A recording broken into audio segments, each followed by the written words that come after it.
O mga kababayan, i-share lang natin itong balita sa One News ha. Kasama ito sa News 5 mga kababayan sa TV5 na sinabi daw ng mga pulis dito sa taga KOJC na ituro niya na lang ang entrance doon daw sa mga kababayan sa bunker sa ilalim na kung saan nakitaan ang heartbeat ni Kibuloy. Dahil kung hindi, bobombahin daw nila yung katedral mga kababayan, yung flooring. Wala pa rin paglabag sa karapatang pantao, PBBM.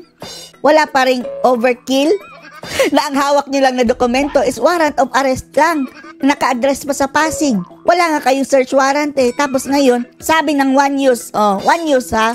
Huwag nyo sabihin fake news ang One News. O kasuhan yung mga pulis itong si reporter, si Gretchen Ho. Kasuhan nyo. Binalitan niya na sinabi daw ng mga pulis dito sa mga taga KOJC na ituro na lang daw nila ang entrance kaysa pa naman bobombahin nila. So maroon po talaga palang pagtatangka mga kababayan na mambomba. Ano ba yan? Mio, panoorin po natin ha. Ang sinasabi nila, hinahanap nila yung entrance. Nahanap ang entrance hanggang ngayon. 5 days na mga kababayan na dahil kahit pa may court order mga kababayan, andyan pa rin sila. Hindi umalis, hindi po tumalima mga kababayan sa 2 court order. Writ of habeas corpus. Okay. At ang sinabi rin ng police is, ituro nyo na lang yung entrance. Ituro nyo na lang ang entrance. Kaysa pa, bombahin natin yan. Kaysa pa, bombahin natin iyan. One News. Kaysa pa, bombahin natin. Ito yung Nasa hulog pa ba mga kababayan? Kasalanan ba ng mga taga-KOJC na may na-detect kayong heartbeat dyan? Malay ba natin heartbeat yan ng palaka? Na kamukha ni Torre. Federal, hindi sila nakapagsamba dito nung linggo. Dito naman, kung makikita. Mga kababayan, religious mga kababayan masyado itong taga-KOJC. Importante sa kanila ang Sabbath day. Yung araw ng pagsasamba. Hindi po sila nakapagsimba mga kababayan dahil hinarangan sila ng mga pulis eh. Kita mo, ito yung Jose Maria College at dito nga yung school classes have been suspended because of what has been going down. At ang masakit pa mga kababayan ay pati mga estudyante mga kababayan. Etong Jose Maria College mga kababayan is kumpleto yan eh. Sobrang ganda, sobrang laki, sobrang daming estudyante mula preschool mga kababayan na hanggang college, hanggang sa law school, hanggang sa mga doktor. Law school, medicine school, high school, college, elementary, preschool. Sobrang daming estudyante po mga kababayan ang apektado dahil lang sa heartbeat na narinig daw ni Torre mga kababayan sa ilalim ng lupa na kung hindi ituturo ang entrance, sabi nito si Gretchen Ho, ay bobombahin daw. Sabi ng pulis, sabi ni One News.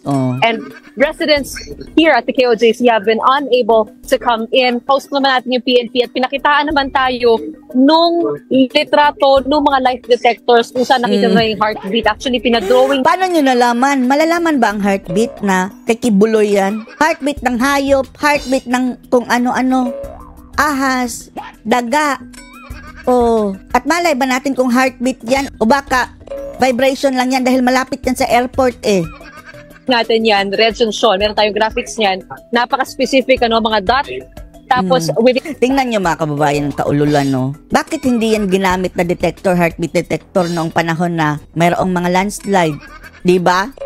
Wala tayong narinig na may ganyang mga equipments mga kababayan. Yung mga naglindol na may gumuho na recently sa Mindanao. Pati na basta ang recent mga kababayan, yung landslide talaga na sobrang dami po ang namatay mga kababayan na it's a matter of time na dapat masalba ang mga taong ito. Hindi natin nakita mga kababayan na pinakita na gumamit ng ganyan. Yun pala, si Torre meron, pulis.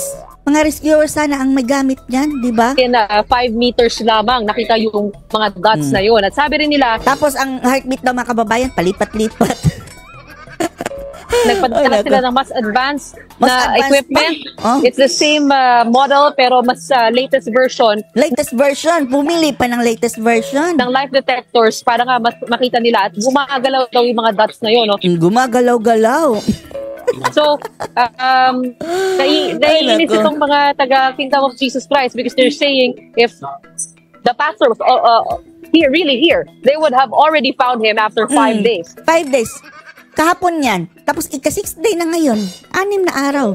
Mag-iisang linggo na. May hinahanap pa rin na heartbeats dito sa JFC. Heartbeat, no? So, hindi ko alam kung talagang sigurado na sila. Siguradong lutang. Sabi niya, hindi ko alam kung talagang lutang o bangag lang.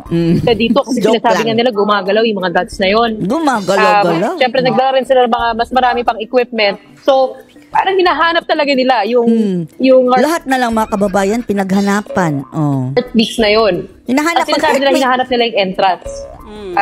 At ang sinabi rin ng police is, Sinabi ng police daw ha, sabi ng reporter. ituro nyo na lang yung entrance kesa pa bombahin natin yan.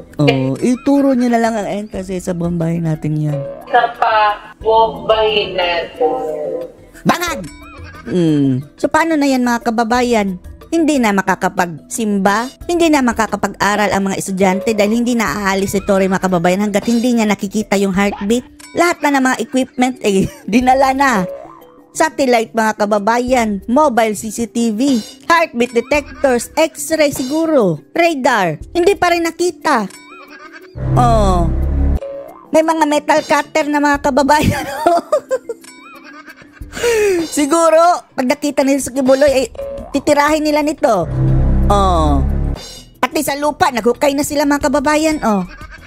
Hinukay. Anong huhukayin niya dyan? Baka daw natabunan mga kababayan yung entrance. Pati bus. Hinalughog mga kababayan. Compartment ng bus. 6th day. Kung andyan niya, patay na si Kibuloy. Nasuffocate na, matagal na. Pati cabinet ng mga tubo. Ano yung si Kibuloy, ipis? Nagdala sila ng hagdanan mga kababayan, di ba? Na-remember yun? Yan ang ginamit na hagdanan nung nahulog, log ng matabang pulis nung sa bubungan, mga syunga-syunga. Kailangan talaga pumunta ka sa bubungan para mag-inspect. Hindi ba yan makikita? At kung nando si Kibuloy, 5 days na, 6 days, para na siyang daing nun Para na siyang tuyo kung nandun siya sa bubungan. Sa damuhan, hinanap rin mga kababayan, hindi nakita. Pati sa syurak. Baka nagtago dyan sa mga sapatos.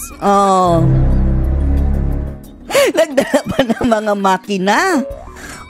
Para saan yan? Mobile CCTV. Dahil para ma-monitor talaga nila mga kababayan. Pati dyan sa tarpaulin. Hinanap. Baka andyan ang entrance daw mga kababayan. Pati dito sa mga electrical na sinira nila ang carpet. Sa electrical box mga kababayan na dito pati dyan sa plumbing. May generator mga kababayan kasi itong kanilang mga CCTV, mga detector, kailangan ng kailangan ng electricity. Alangan naman doon na sila kukuha ng electricity doon sa KOJC. Ang kapal ng mukha. Nagnanakaw ng electricity doon. At ang sabi mga kababayan, tangka pa daw pinutulan ng supply ng electricity at tubig. Diyos mio. Hinanap sa butas. Binutasan pa ang sahig. Talaga mga kababayan, sayang ang carpet. At ang kawawa mga kababayan dahil hindi pinapasok. Itong mga nakaraang araw ito dahil hindi sila pinapasok sa kanilang tahanan mga kababayan. Mayroon pong mga quarters doon na matulugan nila. Ang gaganda po mga kababayan. Hindi pinapasok. Doon na lang sa damuhan. Natulog sa labas ang mga taga-KOJC. Samantalang ang mga pulis ni Tory mga kababayan, doon nagpa-aircon. Binutas ang carpet. Baka nasa ilalim ng carpet. Mayroong vault cutter. Sakaling pumasok sa vault, pwede nilang ganyanin. Pati dito sa gawaan ng cabinet. Wala. Dyan sila nagpa-aircon mga kababayan. Sarap ng buhay. Tapos yung mga taga-KOJC mga kababayan, andun sa labas, sa damuhan. Mayroon pang gasolina. Sige. Lumaban ka di. Tostado ka. At ang nakakatawa po mga kababayan, dahil kahapon, pinapasok ang mga media, mainstream media. Mayroon na silang access mga kababayan, ABS-CBN, News 5, at iba't iba pang mga mainstream media. Biglang bumait ang mga pulis mga kababayan na kumuha ng mga walis. Nagwawalis dahil may camera mga kababayan, kahit walang basura. Anong winawalis na dyan? Alikabok. picture taking. Para sabihin mga kababayan, para sabihin na tumutulong kami. Bakit ngayon lang? Dahil mayroon ng tagalabas ng media? Walis pa more. Sirain niyo ang carpet. Eto mga kababayan. Kawawa ang mga kapulisan natin, no? Pumayat na, Kumain na lang ng taho. Swerte po ang nagtitinda ng taho, mga kababayan, eh. Record-breaking ang kanyang sales. Ubos! Sobrang init yan, eh. Tapos nakakapagod din, nakatayo ka lang, mga kababayan. Aantay ka ng wala. Wala naman talaga. Wala naman siguro dyan si Kibuloy talaga, no? Kasi kung meron, matagal nang nakuha. At alam nga namang may tao sa ilalim ng walang entrance. Lahat na hinalughog.